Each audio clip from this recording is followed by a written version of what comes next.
But you now have a huge amount of evidence from a lot of independent sources who are concluding based on independent investigations and analysis of data, including the deaths of Palestinians, what I said at the top of the show, which is that the war in Gaza is being conducted in a way that is almost unparalleled, and certainly in recent history, in terms of civilian deaths. This is not the first time Israel has conducted vicious bombing campaigns of Gaza. It has done so repeatedly over many years. And every time, what is found is that the death counts given by the health ministry of Gaza ends up being accurate. If anything, they're undercounting because they just count the number of people who entered the morgues. They don't count and can't count the number of dead still trapped under the rubble. There's a huge amount of rubble from buildings that were bombed in Gaza that can't be removed because they don't have electricity, they don't have access to heavy machinery. And even the U.S. intelligence agencies have said that the count of the health ministry in Gaza, the number of people who have died, which is now 20,000, 8,000 or 9,000 children, if anything, is an undercount. But you now have independent sources. Here is from AP yesterday. There you see the headline. Israel's military campaign in Gaza is seen as among the most destructive in recent history, experts say.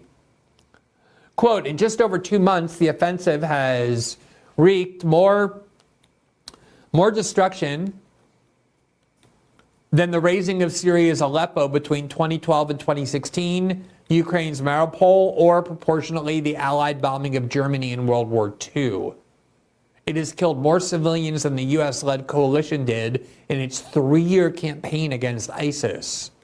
They say the weapons include 2,000-pound bunker busters that have killed hundreds in densely populated areas, with the Palestinian death toll in Gaza surpassing 20,000.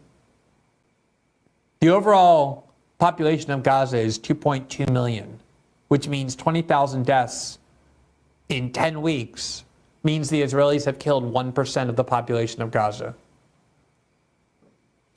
Here from the New York Times, also this week, a Times investigation tracked Israel's use of one of its most destructive bombs in South Gaza.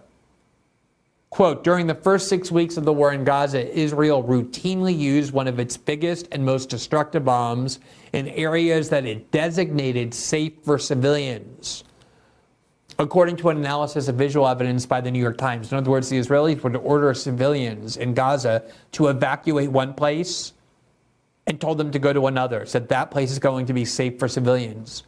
They left their homes, they trekked very large distances, obviously no cars, on foot, with old people and disabled people and young children. And then they would get to the place they were told to go, and the Israelis wouldn't only bomb them, but use the biggest bombs that exist in the arsenal that no other country uses in civilian areas, certainly not the United States, and would use them against those civilians in the areas the Israelis told them to go. Quote, the video investigation focuses on the use of 2,000-pound bombs in an area of southern Gaza where Israel had ordered civilians to move for safety. So the New York Times went to the Israelis and said, we have evidence that you've been using 2,000-pound bombs that are certain to kill a huge number of civilians. And you're dropping them in exactly the areas that you told Gazan civilians to go so they would be safe. And the Israelis said, we'll get to that at some other point. We don't really care about that right now.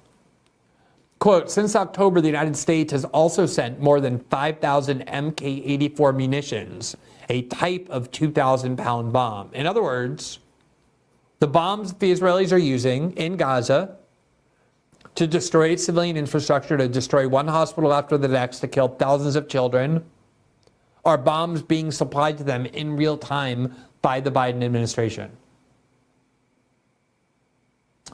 As we said, we covered this at the time. The Israeli defense minister promised to use the blockade of Israel to prevent food or water from getting into Gaza.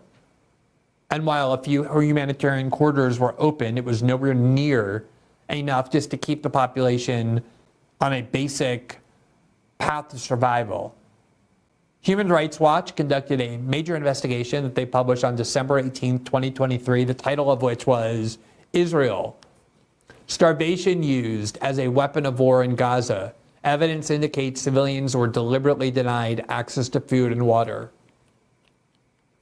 Let me say that again. Evidence indicates civilians deliberately were denied access to food and water. If denying civilians access to food and water in a civilian population where half of the people are children is not a war crime, please tell me what is.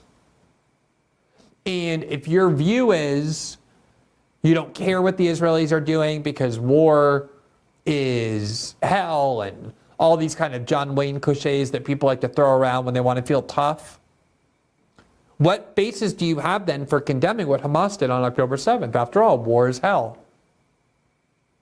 The reason I was able to condemn what Hamas did is because I believe that the laws of war and these moral standards have to be abided by.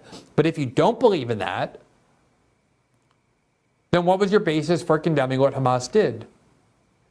Quote, since Hamas-led fighters attacked Israel on October 7th, high-ranking Israeli officials, including Defense Minister Yoav Gallant, National Security Minister Itamar Ben-Gvir, and Energy Minister Israel Katz have made public statements expressing their aim to deprive civilians in Gaza of food, water, and fuel.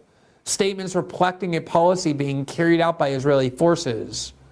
Other Israeli officials have publicly stated that humanitarian aid to Gaza would be conditioned either on the release of hostages unlawfully held by Hamas or Hamas's destruction. On October 9th, Defense Minister Yoav Gallant said, quote, we are imposing a complete siege on Gaza. No electricity, no food, no water, no fuel. Everything is closed. We are fighting human animals, and we must act accordingly.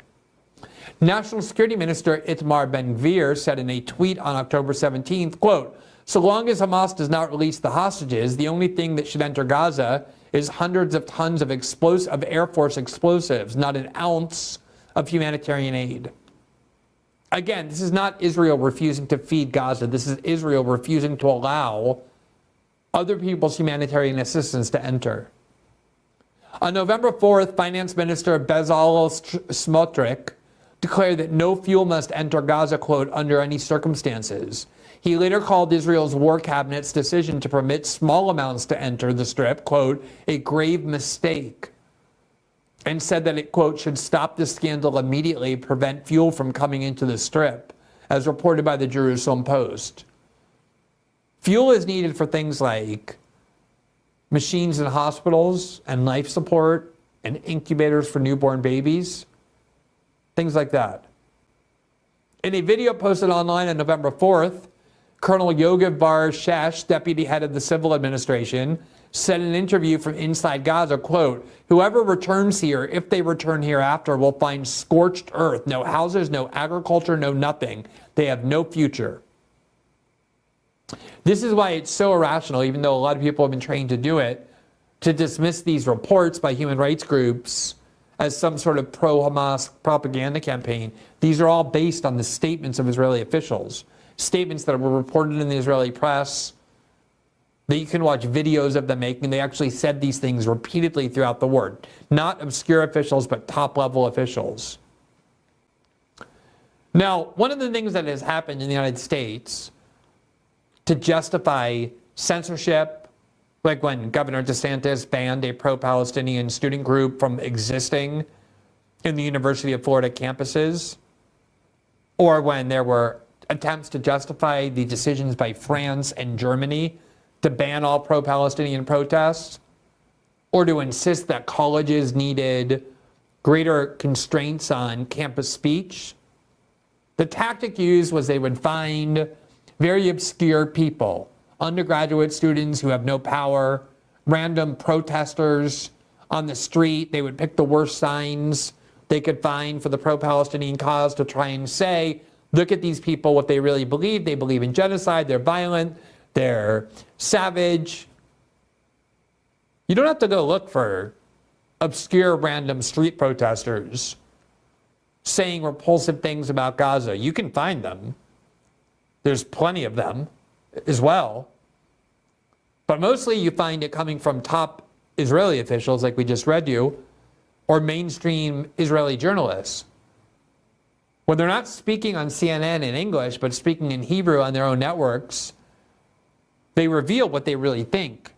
Here is one of them on Israeli TV, Shimon Ricklin, just last week, December 17th. So not even the excuse that October 7th just happened. He was speaking out of rage.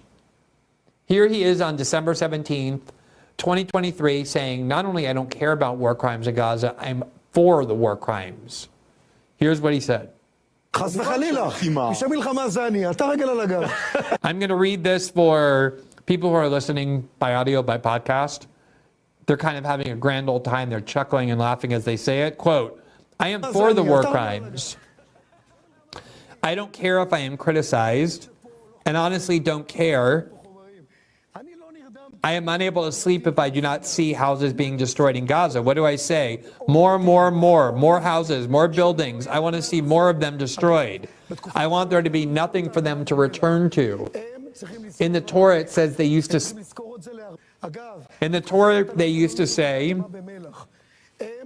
they used to spread the earth with salt. They must remember they are Amalek. This is why we cannot reach a solution with them, and that is what war crimes mean to me.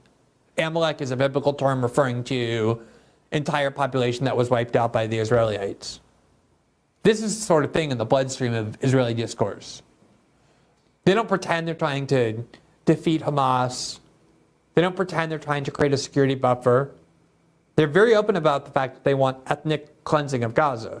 They want to eliminate any Arabs or Palestinians from Gaza so that Israel can take it over. The official position of the Likud party, to say nothing of the more extremist parties in Netanyahu's government, is that all of the land from the river to the sea, from the Jordan River to the Mediterranean Sea, which consists of what is recognized by the international community as Israel, and then the West Bank, which Israel is legally occupying, and then Gaza, all belongs to Israel. Israel, to them, is all of that land, not just the land that the international community recognizes.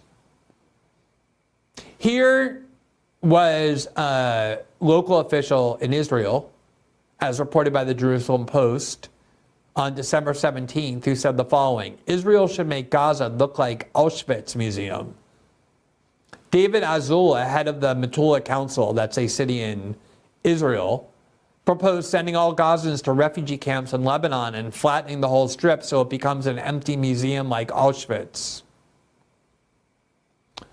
A couple of months ago, the New Yorker's Isaac Chatier interviewed a woman named Daniela Weiss, who is the leader of the settlement movement, one of the leaders of the settlement movement in Israel that has basically forever destroyed the possibility of a two-state solution, which the United States government for decades has said is foundational to U.S. security. The Israelis have destroyed that. We fund them, we give them the weapons, and then we say to them, the one thing we want is a two-state solution because we need that in the region, because we're being attacked because of the failure of the two-state solution.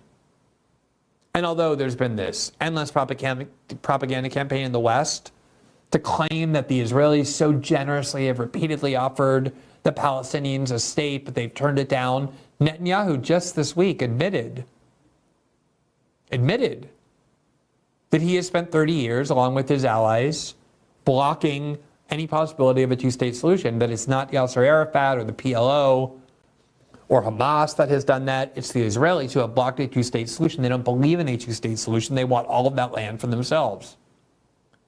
And they have a settler movement that has just built tract housing in the West Bank, which the entire world recognizes as belonging to the Palestinians. They view the occupation of the West Bank as an illegal occupation. It's a foreign army. The Israeli army is in the West Bank. In addition to the mass murder and killing and slaughter taking place in Gaza, there's been a serious escalation of violence in the West Bank as well. Sadistic violence, often by settlers backed up by the IDF. And here's Daniela Weiss, one of the leaders of that settlement movement. She gave an interview on December 19th, 2023, about what she would like to see in Gaza. And here's what she said. Gaza must be erased so that the settlers can see the sea. The situation needs to end. What we did in northern Gaza, we must do it to the south of Gaza, evacuating Gaza of Arabs and building Jewish settlements in all of Gaza. Because the settlers of the Gaza Strip want to see the sea. In order to see the sea, all homes in Gaza must be destroyed.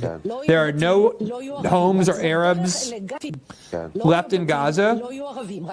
This is a logical and romantic demand. The settlers want to see the sea. How will they see the sea? We must do it south of Gaza. The settlers will see the sea. Gaza is a Jewish city. Gaza is not a Hamas city. Gaza is one of the cities of Israel. We will simply go back there. A historical mistake has been made. Now we correct it. Now, it would be one thing if these fanatics, these extremists, these sociopaths, were having a little regional war with their neighbors over land. These are the people we are funding. These are the people who hardworking Americans are going to work and paying their taxes in order to send to Israel, to make that sick vision a reality.